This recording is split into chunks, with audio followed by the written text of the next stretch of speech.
అందుకే సాయిబాబా శ్రద్ధ సబూరి అన్నాడు. శ్రద్ధ లేని వాడికి ఎంత చెప్పినా నెత్తికెక్కదు. శ్రద్ధ అంటే ఎవరన్నా రాని, ఎవరన్నా పోని, ఏమన్నా జరగండి, ఇక్కడ ఏం జరుగుతుంది, ఏమి నా ఆత్మకి ఏం దొరుకుతుంది, ఈరోజు ఆహారం, శరీరానికి ఆహారం తయారవుతుంది ఇప్పుడు అక్కడ, కానీ ఆత్మకి ఆహారం, ఆత్మ జ్ఞానం అది పలుకుతున్నప్పుడు, ఒకరి ద్వారా అందుతున్నప్పుడు మనకు ఎంతో శ్రద్ధతో వింటేనే మనకు, ఎందుకంటే ఆత్మజ్ఞానం అంత ఈజీగా అర్థం కాదు మనకి. మనం మానసిక స్థితిలో ఉన్నాం కదా, ఆత్మజ్ఞానం అర్థం కావాలంటే ఆ స్థితిని దాటాలి.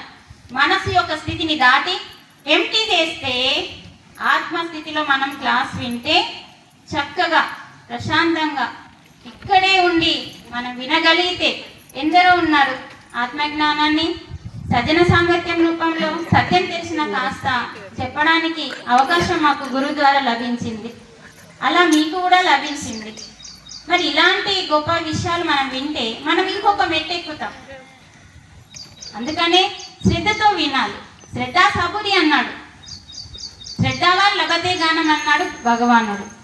అందుకని మనము ఆధ్యాత్మిక జ్ఞానం తెలుసుకోవడానికి శ్రద్ధ పెట్టాలి. సబూరి అంటే సహనం, సంసారంలో సహనం ఉండి ఆత్మజ్ఞానాన్ని నేర్చుకోవడానికి శ్రద్ధ కావాలి. ఈ రెండు ఉండాలండి, ఇంకేం వద్దు అన్నాడు బాబా. అందుకని ఈ రెండు ఎంత గొప్పయో, అంత ఈజీగా రావండి. సహనం రాదు, చాలా కోప్పడుతూ ఉంటాం. సహనం సంసారంలో, ఎందుకు సహనం ఉండాలి సంసారంలో అంటే అన్నీ అక్కడనే నేర్చుకుంటాం కాబట్టి, సంసారమే నిర్వాణం కాబట్టి ఉన్నదంతా అక్కడనే నేర్చుకోగలుగుతాం.